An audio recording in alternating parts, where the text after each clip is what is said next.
In today's class, we are going to learn about basic blocks and flow graphs. So, what is a basic block? Basic block is a sequence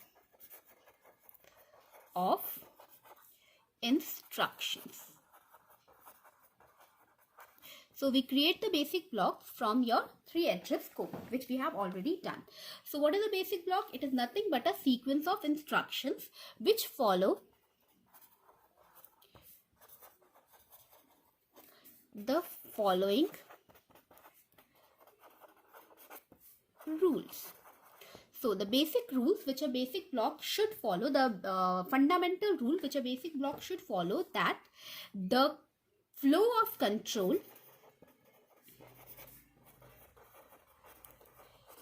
enters at the beginning, that is from the first instruction. So the basic thing which the fundamental thing rather which a basic block should follow, that the control flow enters from the first instruction and the control leaves from the last instruction. Leaves the block from the last instruction. That means you can have multiple instructions in one basic block. That is clear. That is, we are trying to create the basic block from the 3-address code which we have done. So the 3-address code, let's take a basic example like we did in last class. So this is a 3-address code which we did in last class. So this is a 3-address code. So there are in total 10 instructions in this. So we can make a collection of statements, maybe 1 to 4, 5, 4 to 7, or maybe individually one statement, and that can constitute the basic block depending upon some constraints. So what are the constraints? The first constraint is that the control enters from the beginning, from the first instruction, and it exits from the last instruction. And one more unique property should be there, like one instruction can be a member of only one basic block. One instruction can be a member of only one basic block. So actually what happens, that the basic block cannot have a jump instruction. So if there is a jump instruction, that will create another basic block. So what are the properties which need to be followed while creating a basic block?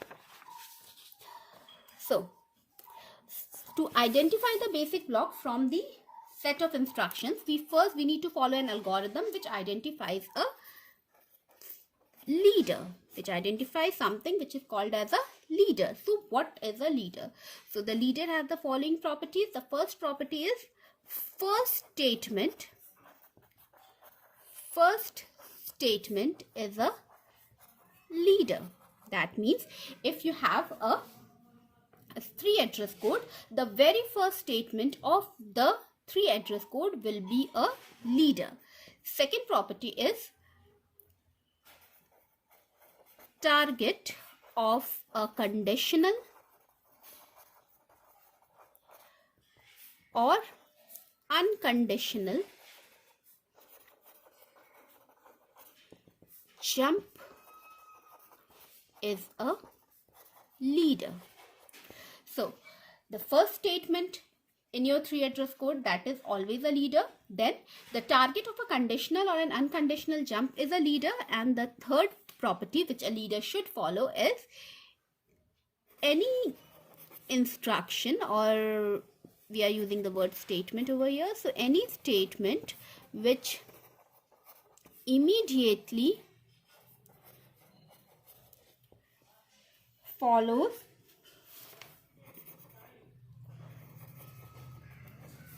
a conditional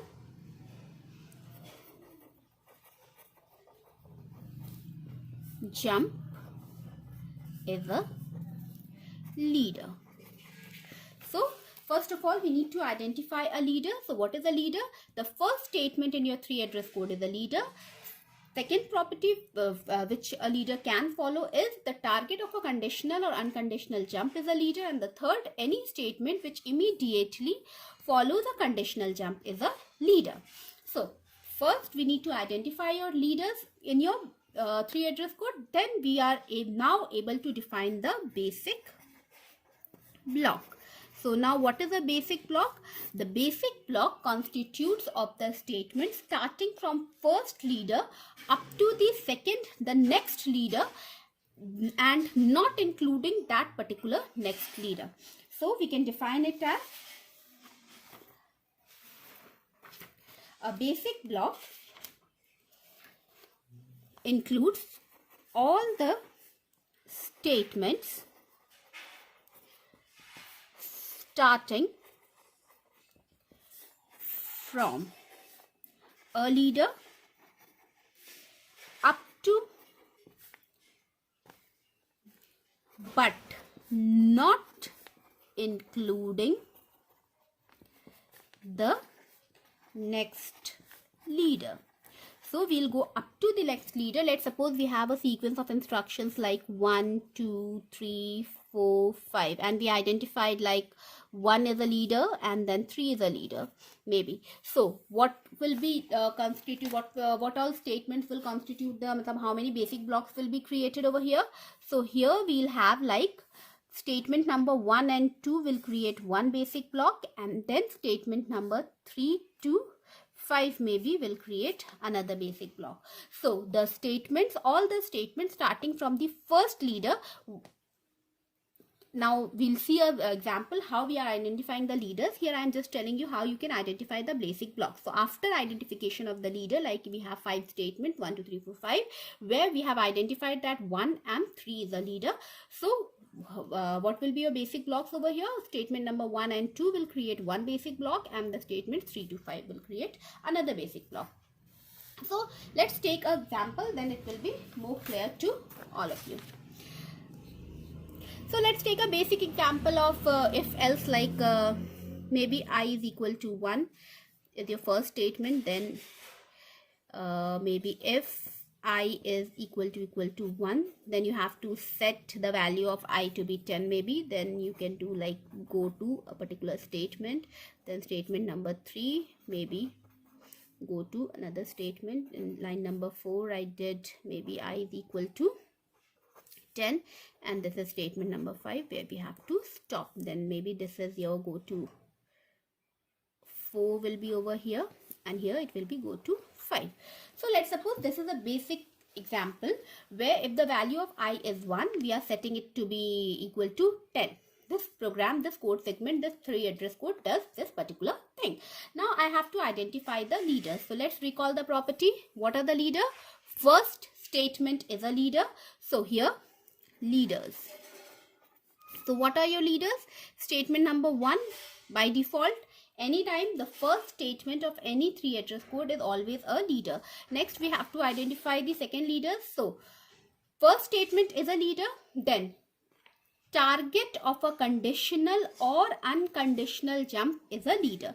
So there is a target of conditional statement number 2. We come to statement number 2. Here we see that we have a conditional jump. If the value of I is equal to 1, then you go to line number 4. So you go to 4. So 4 is the target of a conditional jump. So another leader here which we have identified is 4.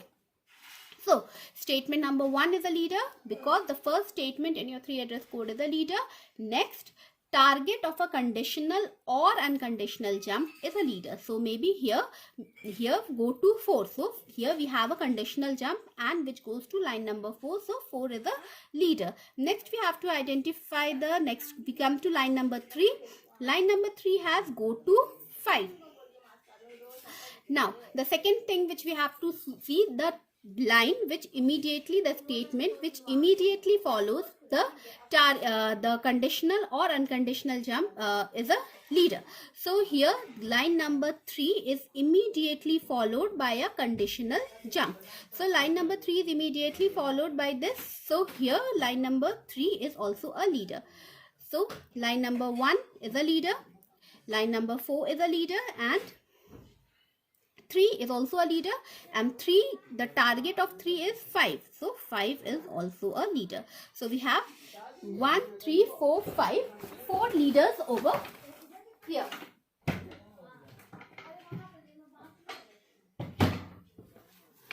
So we have 4 leaders over here. Now we have to identify the basic blocks. So what are the basic blocks? The one leader, starting from the one leader up to the second leader, but not including the next leader. That means line number 1 and 2, they create one basic block. Then line number 3 is individual. So this is another basic block. So this is your basic block 1. This is your basic block 2. Then line number 4 will create basic block 3, and line number 5 is your basic block 4. So we have 4 basic blocks over here. Now what we have to do now? We have to give the control flow. So now after creation of the basic blocks, we come to the next part of our topic, which was your flow graph. So after identification of the basic blocks, next thing which we have to do is flow graph. So what is flow graph? Flow graph is useful to portray the basic blocks and their successor relationship by a directed graph. So nodes in the flow graph are your basic blocks. So it basically depicts how the program control is being passed among the blocks. So it is mainly used in optimization and by the help of locating any unwanted loops in the program. So here I will see, like, if you are at line number 1 and 2, there is no control flow. After 1, you will come to line number 2. From line number 2, you can come to line number 4. So it's over here, or you can come to line number 3. So this way you can create the flow graph. So you are at basic block 1. So from 1, you can come to 3, or you can go to 4. So from 3, we can come to 5. From line number 3, you have go to 5. So you'll come to this basic block 4. And then there is no where you can come from 3 to 4, but from 4 we have to come to 5. So this is the flow graph for this simple example. So from the first example, it might not be clear. Let's take some more example. Let's revise it first. So this was your basic example. I is equal to 1. If the value of I is 1, then you came to line number 4. And if it was not equal to 1, then you have to stop it over there. So we are just doing go to 5. 5 is your last statement. So here, how we create the basic block? It starts from the first leader up to the second leader, up to the next leader rather, without including the next leader. So the leaders here are 1, 3, 4 and 5. Why 1, 3, 4 and 5 are your leaders? Because 1 is the first statement. Statement number 3 is the statement which immediately follows a conditional jump. Statement 4 is the target of a conditional jump. Statement 5 is the target of a unconditional jump. So 1, 3, 4 and 5 are your leaders. So we created the basic block starting from 1 up to the next leader, but not including the next leader. That means you are left with statement number 1 and 2, which is your leader. Then we have statement number 3. Individually, this is a leader. Statement number 4 is a leader. Statement number 5 is a leader. So there is no intermediate statement between 3, 4 and 5. So 3, 4 and 5 individually alone, they create one basic block. Now 1 to 2 is one basic block. So we'll see how the after 2, from statement number 2, we have two options. We can either come to line number 3, that is basic block 2, or to line number 4, which constitutes your basic block 3. So, and from 4 we can come only to 5, and so this is your basic block. So this is your flow graph constituted from the basic blocks. So this is a flow graph is a directed graph, and where the nodes are your basic blocks and the edges are the control flow in the graph, in the basic program. So let's take an example which we did in last class. So here you have 10 statements. So let's identify the leaders first. So line number 1 is your leader. Then target of conditional or unconditional jump is a leader. So here we have 3 jumps, go to 6, go to 8 and go to 2. So line number 2 is a leader, line number 6 is a leader and line number 8 is a leader. So by the second property we got 3 leaders. So we'll revise all the properties. The first property was first statement is the leader. The second property said that target of a conditional or unconditional jump is a leader. So you need to search for the go to keyword over here. So here you have 3 go tos. So go to 6. So 6, line number 6 is a leader. Go to 8. So line number 8 is a leader. And go to 2. So line number 2 is also a leader. After this you need to check for the statements which immediately follow the conditional jump. So here we have conditional jumps in 2 statements, line number 2 and line number 10. So in conditional statement there are 2 conditional jumps. So if A is less than B, then go to 6.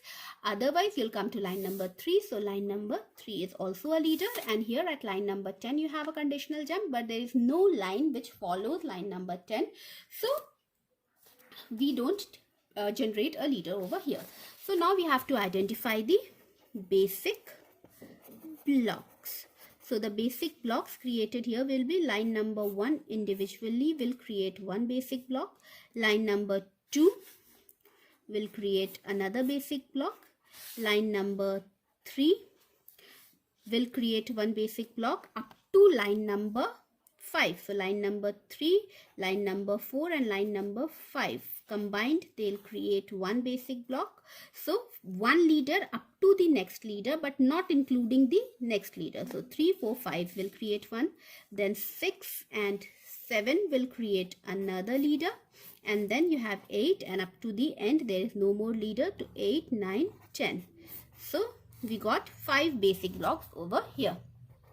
So in the first basic block there is only one statement, which is statement number 1. In second basic block also you have only one statement, statement number 2. In the third you have 3, 4, 5, 3 statements. In basic block 4 you have 2 statements, 6 and 7. And in basic block 5 you have 3 statements, 8, 9 and 10.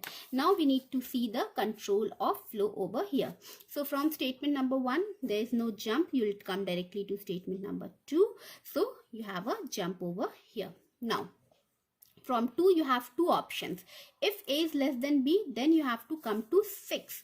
So you came to 6. Otherwise you directly came to 3. So now 3, 4, 5 are executed without any jump. At line number 5 you have an option of going to line number 8. So from 5 I jumped to this. So there is no direct flow. You cannot come from line number 5 to 6, and that is true. You go either to the if part, else part, or the condition. If the condition is true, you are coming to line number 6 directly, or if it was false, you came to 3, 4, 5. These 3 statements were executed. Now from 6 and 7. From 6 and 7. From 7 you are coming directly to 8. And you came 8 also from here. So there was a branching. So 8 was a leader. So 7 to 8. So 8, 9, 10. And from 10 you have a jump to line number 2. So here you have a graph for the loop. So this is your flow graph for this particular statement. This particular 3 address code. So let's check it one more time. So we have the basic blocks, line number 1, line number 2, 3, 4, 5, 6, 7, 8, 9, 10. These are your 5 basic blocks over here. So from 1 you will come sequentially to line number 2. At line number 2 you had 2 options. Either you can come to line number 3. So you came directly to line number 3, and 3, 4, 5 will be executed without any branching, or you can come to line number 6, and 6 and 7 will be executed.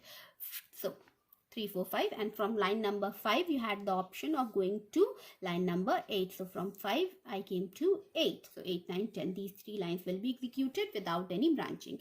So from 2 I have another option of coming to 6, line number 6. So at line number 6, statement number 6 and 7 were executed, and then they were executed like 6, 7, 8, 9. All the statements are executed, but you can come to 8 also from line number 5. So there was a branching from some other basic blocks. So 8 was our leader, this way. So we created this, and from 10 for the loop we had to go back to line number 2. So we created a path over here. So this is your flow graph for this particular example. Thank you.